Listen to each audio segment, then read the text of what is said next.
Good morning guys, and welcome back to another video. Last time you saw me, I was on my way up Mount Kenya, and if you haven't seen that video already, make sure to check it out up here. This time I've traveled across country, taking my trusty wagon, aka the beast, on the road all the way up to where I am now, which is right on the slopes of Kenya's second largest mountain, Mount Elgon.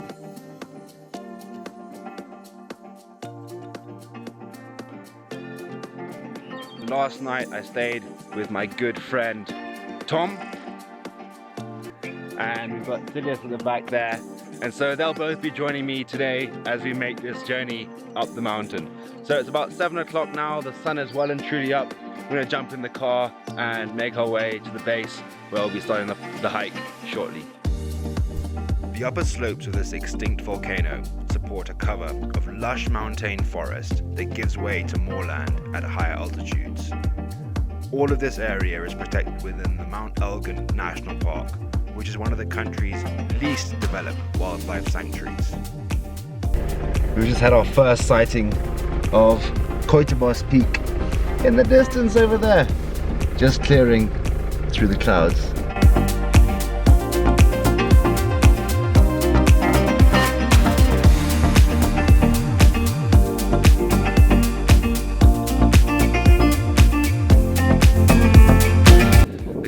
Rolling in behind us there, so we were lucky to get a sight of the peaks earlier, and we'll see how it goes from here. Let's get after it. Hoorah. Yo!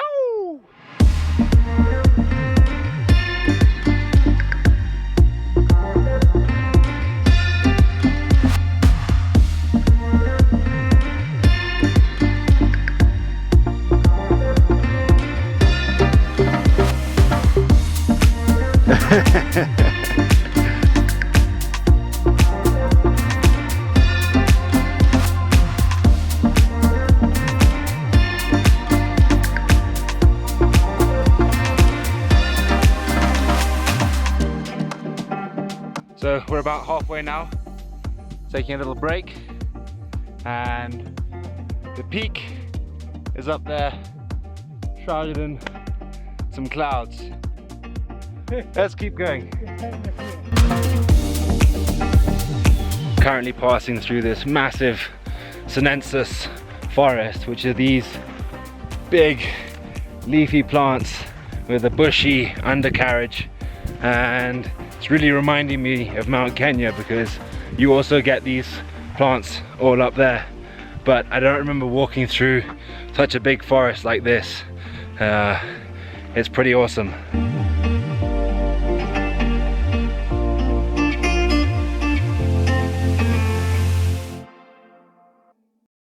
There is the crater of Mount Elgon.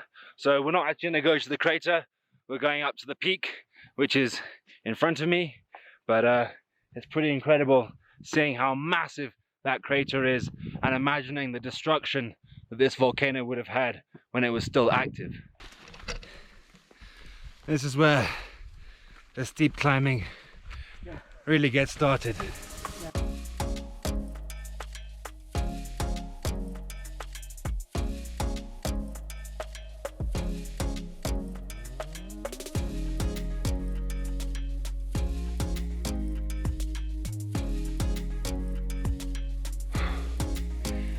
And just coming up the crest of what was a pretty steep climb, and now we're on top of the peak.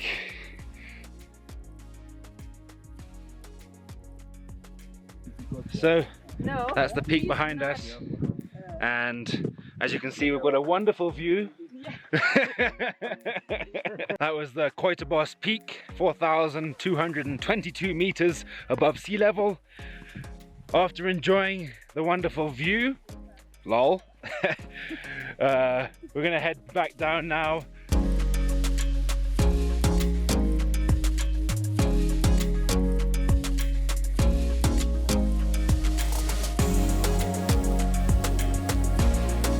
So the view from the top might not have been as good as we would have hoped, or should I say non-existent, But just walking through this area with these giant Senecio forest, it just feels like you're on another planet here. It's such a unique landscape, and despite the view, it's pretty sweet.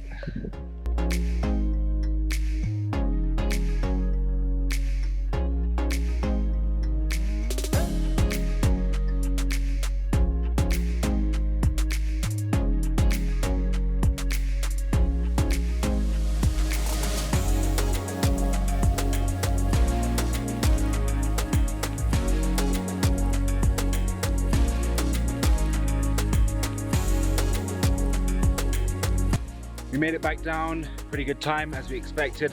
It was about 2.5 hours up, half an hour rest at the top, and then just under 2 hours back down. So all in all, about a 5-hour journey. So we're gonna hop in the car now and then head back down the hill, down the mountain rather, where we're gonna go and check out some of these pretty incredible caves a bit further down.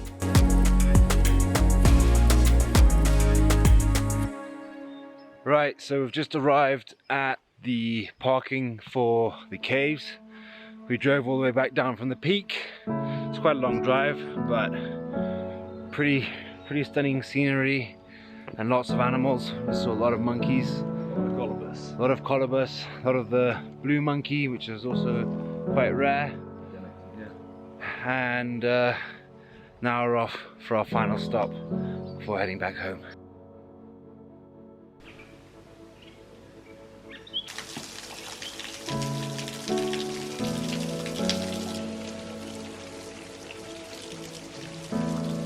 We are at the mouth of the cave here, and behind me is not just any old cave, but this is the Kitum cave, which is famous because of the fact that it has elephants that come up and mine for salt deep inside the cave. So the cave itself is about 150 meters deep, and elephants moved in here after 1967 when the Maasai who were living in this cave were kicked out after the park was gazetted, and now it's been inhabited by animals, mainly by lots of bats, but also elephants and buffalo that will come up here and dig for salt because they have low mineral levels due to the high rainfall in Mount Elgon.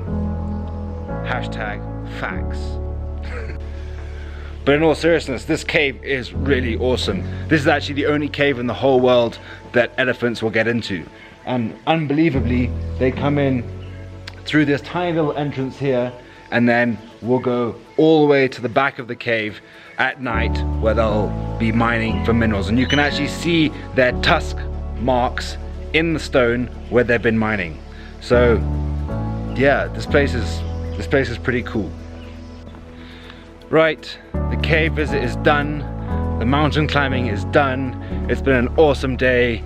I've absolutely loved Mount Elgon and checking out the park here. So big shout out to Tom for bringing me out here. I'd also like to give a big shout out to Silas, main man, our super guide and host for this trip. If anyone wants to come to Mount Elgon, you do need a guide to take you up. I'll leave Silas's number in the description below, and you guys can hit him up and he'll take care of you when you come up here. Thank you. Thank you, and you're welcome. Yes, sir. Back again to Mount Elgon National Park. Yes, sir. Thank you.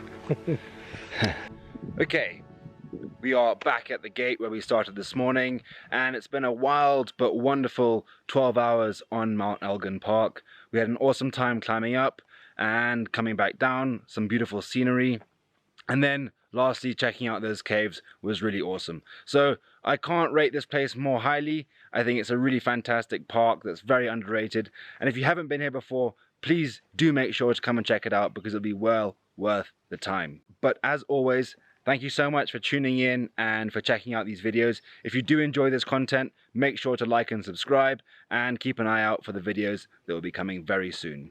Until next time, take it easy and stay adventurous.